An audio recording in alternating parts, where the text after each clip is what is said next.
Boa noite a todos os nossos irmãos de Japeri, nossos irmãos da Legião Espírita Francisco de Assis.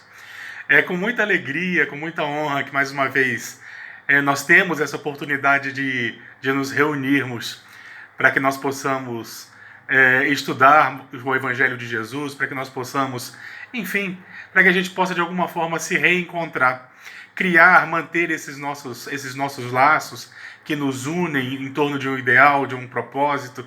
E sou muito grato à direção da instituição pela oportunidade que me dão. E sou grato a todos os irmãos pela paciência, pela compreensão das nossas limitações, das nossas dificuldades, naturalmente. Como sempre, nós sempre começamos relembrando daquele que é a luz do mundo, então é natural que nós comecemos pedindo a Ele que possa iluminar nossos lares, iluminar nossos pensamentos, auxiliar-nos nesses instantes, ilumina nossas famílias, ampara-nos sempre. Pedimos a Jesus e aos amigos espirituais que possam nos auxiliar nesses instantes de meditação e prece. E nós vamos narrar uma passagem que ela está contida em todos os evangelhos. Relatam-nos todos os evangelhos, uma passagem que está nos 4 evangelhos ditos canônicos.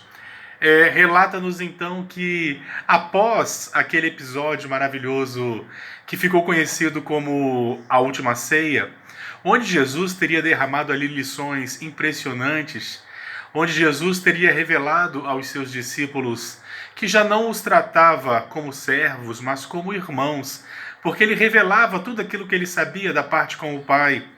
E também lhes anunciava aquilo que estava para acontecer. Ele exatamente preparava os corações dos discípulos para o desastre que estava para acontecer, para aquele momento terrível em que nós colocaríamos aquele que foi todo amor na cruz, exatamente pela soma das nossas dificuldades, das nossas limitações, da nossa incompreensão, do nosso materialismo, do nosso ego. Nós colocaríamos aquele que foi todo amor na cruz, e era natural que os discípulos de alguma forma se entristecessem, se desesperassem, mas Jesus preparava-os dizendo que aquilo que estava para acontecer, inclusive, já havia sido previsto por diversos profetas e era necessário que acontecesse, e ele iria verdadeiramente se entregar em renúncia para que a sua mensagem, para que a exemplificação da sua mensagem pudesse fincar raízes mais profundas no coração da humanidade. E assim, então, ele reúne os seus discípulos, mas eu gostaria de lembrar uma determinada passagem desse encontro que nós eternizamos como sendo a última ceia. Jesus teria dito aos discípulos que eles seriam reconhecidos por muito se amarem.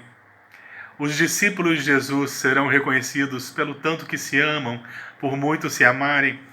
Então, após essas lições maravilhosas, em que os discípulos ficaram verdadeiramente muito comovidos, alguns um tanto preocupados, eles, ao terminarem aquele encontro, eles se retiram do local onde eles se albergavam e eles vão então para o Getsêmani, para o Horto das Oliveiras.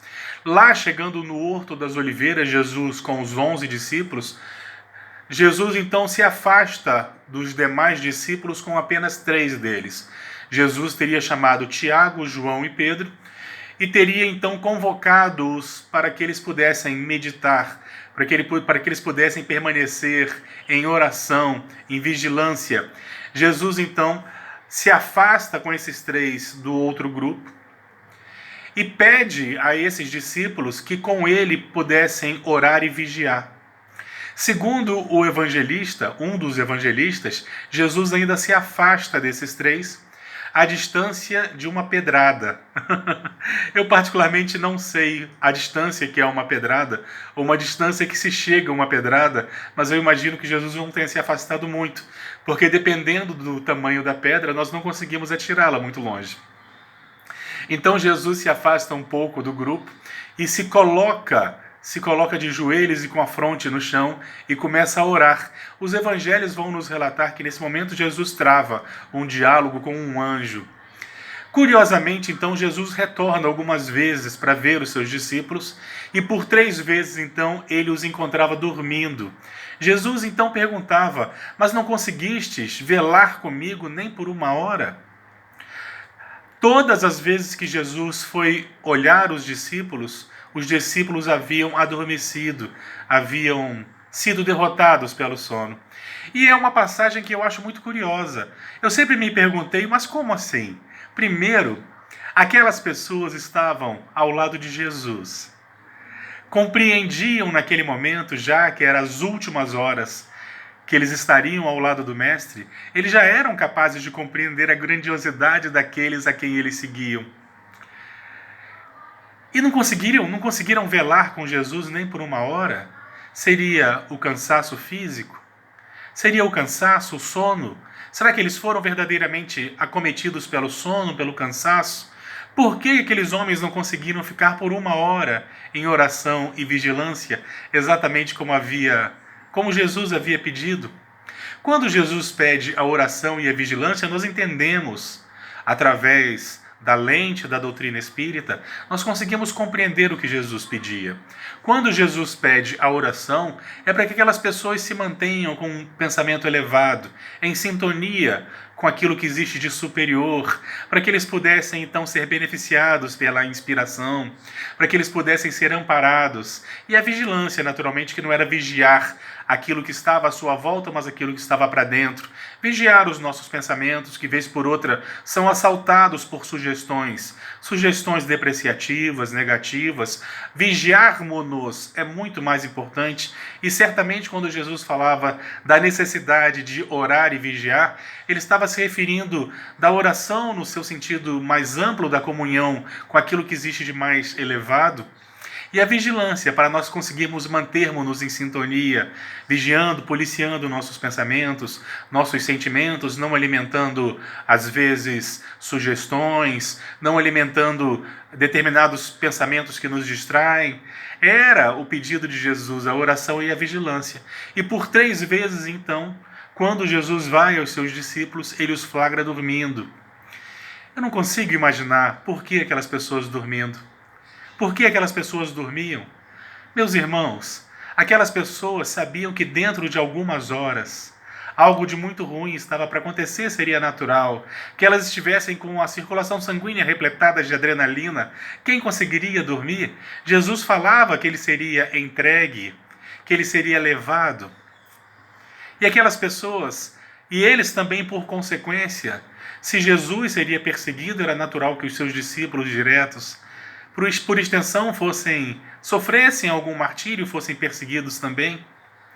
Eram os últimos momentos com Jesus, e Jesus já havia anunciado o que estava para acontecer. E quando Jesus busca pelos seus discípulos, eles estavam dormindo. Eu sempre tive dificuldade, como eu disse, de entender essa passagem, até que no Evangelho de Lucas, numa única frase, eu consegui encontrar a resposta.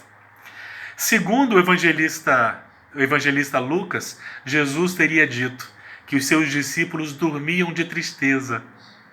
Perceberam? Aquelas pessoas dormiam de tristeza, não era de cansaço. E a tristeza faz isso com a gente. A tristeza, quando nós permitimos que a tristeza nos assalte, quando a tristeza invade os nossos pensamentos, os nossos corações, nós procrastinamos, nós desanimamos. Aquelas pessoas dormiam de tristeza, como ensina o evangelista Lucas. Invariavelmente, todos nós somos assaltados por pensamentos de tristeza, por determinados desânimos. Isso acontece com qualquer pessoa na humanidade, entretanto. Nós não podemos alimentar esses sentimentos, alimentar esses pensamentos. E a doutrina espírita ela vai nos oferecer exatamente os recursos do qual nós necessitamos para compreendermos a vida de uma forma que nós deveremos não permitir, que faz com que nós não permitamos que a tristeza encontre guarida, encontre morada nos nossos sentimentos, nos nossos pensamentos. Nós somos sabedores, por exemplo, conhecedores da imortalidade da alma e da verdadeira vida. Nós sabemos que tudo aqui é passageiro e nada verdadeiramente nos pertence. Nós somos usufrutuários, mas não nos apeguemos verdadeiramente às coisas do mundo, porque essa não é a verdadeira vida e nossa passagem aqui é muito temporária. A hora em que chegamos e a hora que partiremos, só Deus sabe. E ainda assim, partiremos na hora certa e mesmo assim será tudo muito breve. Por que o que representa um século, 90, 80 anos de vida, frente à imensidão da eternidade? São poucos segundos, são capítulos, são intervalos, são encarnações. Então, nada nessa vida é verdadeiro, é consistente. Estamos aqui de passagem para que nós possamos aproveitar as diversas oportunidades para o nosso crescimento. E as dores do mundo, as dificuldades da vida são necessárias. A doutrina espírita vai nos ensinar que não existe o paraíso mitológico nem na terra e nem no céu, de forma que nós sempre seremos assaltados por dificuldades, por provas, por expiações, naturalmente, pelas dores do mundo, porque faz parte desse nosso aprendizado. E se nesse momento tem alguém que não está passando por nenhuma dificuldade, se prepara, porque as dificuldades, elas chegam invariavelmente, porque a vida é assim.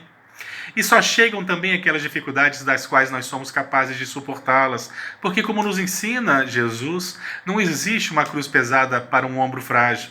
As dificuldades que nós enfrentamos são sempre de acordo com a nossa capacidade de suportá-las ou de superá-las, porque senão Deus seria injusto.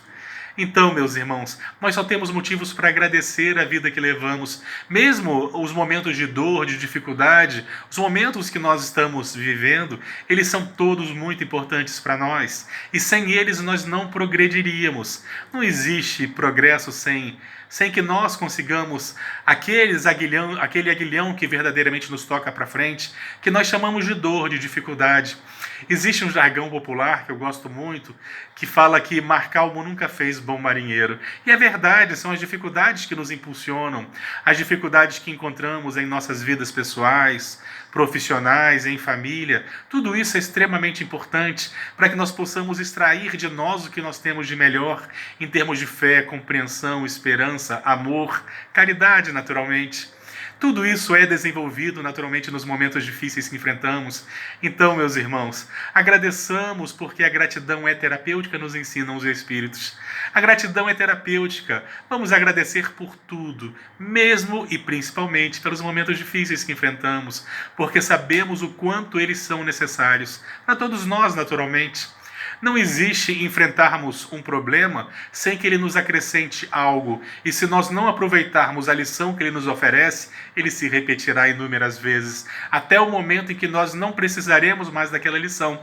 Não é assim? Nas escolas do mundo também são assim, nós repetimos a lição até o momento em que nós verdadeiramente conseguimos apreendê-la.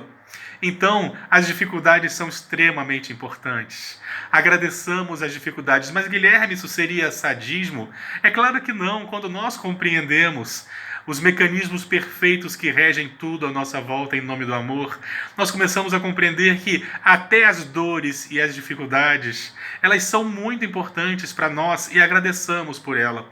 Até porque são elas que normalmente nos impulsionam para o progresso, invariavelmente.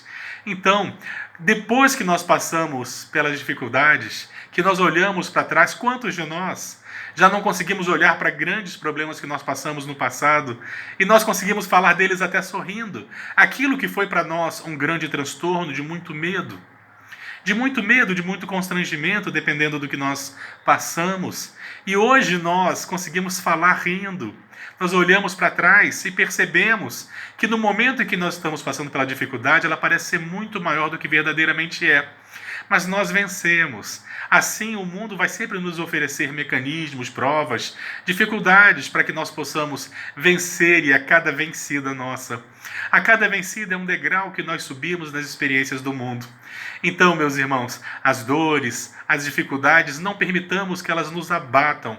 E se nós formos assaltados pela tristeza, que é natural, todos nós somos assaltados o tempo todo para termos motivos para entristecermos, mas nós não podemos permitir que fiquem raízes em nossos corações. Não alimentemos nos nossos diálogos, nas nossas conversas, no nosso dia a dia, naquilo que nos alimenta intelectualmente, nas notícias. Não vamos ficar nos alimentando daquilo das dificuldades do mundo, porque se nós não temos condições de mudar a dor que estão sentindo, por exemplo, nesse momento nas Filipinas, nós não temos como mudar.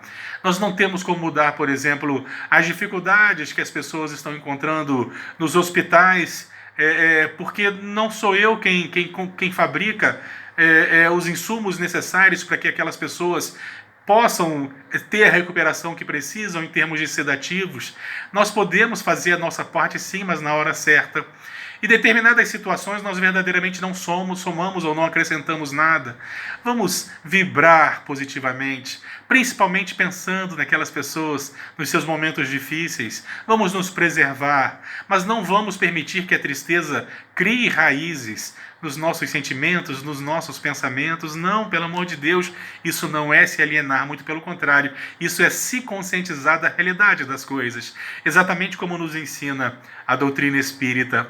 Então Jesus, quando ele não encontrava os seus discípulos e quando ele fala aos seus discípulos, as lições do relacionamento de Jesus com os seus discípulos, é por extensão para toda a humanidade ou para todos nós que nos candidatamos ao seu discipulado. Quando Jesus encontrava aqueles personagens dormindo, ele compreendia que aquelas pessoas haviam sido assaltadas pela tristeza. E quando nós somos assaltados pela tristeza, nós procrastinamos, nós desanimamos. Nós não temos forças, não encontramos forças para nos movimentarmos. E que se nós não lutarmos contra isso, se nós não nos movimentarmos naquele momento, lentamente aquilo vai mudando inclusive a química do nosso cérebro e determinadas substâncias, determinados hormônios, determinados neurotransmissores que o nosso cérebro produz, eles começam a diminuir em quantidade e quando nós menos esperarmos, nós estamos de repente mergulhando num processo depressivo. Então, quando nós começarmos a perceber essa aura do desânimo, essa aura do medo, vamos usar os recursos que a doutrina espírita nos dá, em termos de compreensão, de oração, de vigilância. Vamos cantar, vamos ouvir a boa música, vamos conversar os melhores assuntos. São as ferramentas que a doutrina espírita nos ensina para que nós possamos mudar o nosso panorama mental e principalmente vamos tentar nos manter assim, através do exercício da vigilância, como pedia Jesus aos seus discípulos. Encontramos muitos irmãos que dormem à nossa volta. Muitos irmãos se encontram à nossa volta em consciência de sono e nós mesmos, inúmeras vezes, por isso não julgamos. Mas o problema é que quando nós permanecemos durante muito tempo em sono, acreditando que estamos vivendo, nós não estamos. O Espírito Emmanuel vai inclusive nos dizer que muitos de nós desperdiçamos uma encarnação em sono. Muitos de nós desencarnamos em condição semelhante a condição que nós tínhamos quando chegamos aqui. Ou seja, a encarnação não aproveitou de nada. Nós perdemos tempo, nós perdemos oportunidades e nós retornamos praticamente iguais na forma como nós chegamos, não aproveitando a nossa encarnação. Muitos de nós que acreditam, inclusive, que estão vivendo as ilusões do mundo, mas estão em consciência de sono. E quando eles despertam para a verdadeira realidade e olham para trás, percebem o tempo perdido. Pedem novas oportunidades, mas as oportunidades são mais difíceis naturalmente. Serão novas provas, serão novas limitações para que nós possamos, quem sabe, valorizar mais a vida que temos. Então a vida vai nos presenteando com essas lições maravilhosas, mas muitos à nossa volta se encontram em consciência de sono, em estado de sono. Que essas pessoas possam encontrar na gente, no nosso verbo, nas nossas atitudes, no nosso sorriso, no nosso abraço, quando pudermos nos abraçar. Que elas possam encontrar na gente inspiração, para que a gente possa mostrar a vida como nós a conhecemos. Essa vida luminosa, onde tudo é para o nosso progresso e tudo é baseado nas leis do amor. Porque o amor é a lei mais importante. O amor é a força que move o universo. E sempre que nós conseguimos vibrar nessas sintonias maravilhosas, nós nos aproximamos do Cristo, da sua sintonia crística. Que nós saibamos nos amar, aproveitar a grande oportunidade que todos nós em humanidade estamos tendo.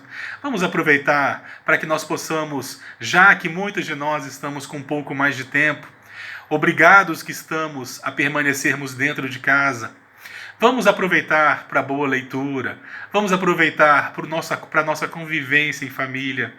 Quantos de nós nos vimos obrigados a relacionarmos-nos? Quantos de nós não passamos a conhecer nossos filhos nesses momentos em que nós fomos obrigados a evitar as ruas, a evitar os pontos públicos, os espaços públicos? Nós passamos, muitos de nós, a conviver mais com aqueles que estavam tão pertinho da gente. E de repente nós olhamos à nossa volta e vamos fazendo diversas descobertas. Olha a quantidade de lição que existe nesse momento. Então, meus irmãos, agradeçamos a Jesus por essa oportunidade e não permitamos que a tristeza encontre, finque raízes em nossos corações, porque a doutrina espírita nos ensina que a alegria é exatamente o nosso potencial, que permite que nós desenvolvamos todos os nossas potências, nosso potencial mais enobrecido. Que a paz de Jesus permaneça entre nós.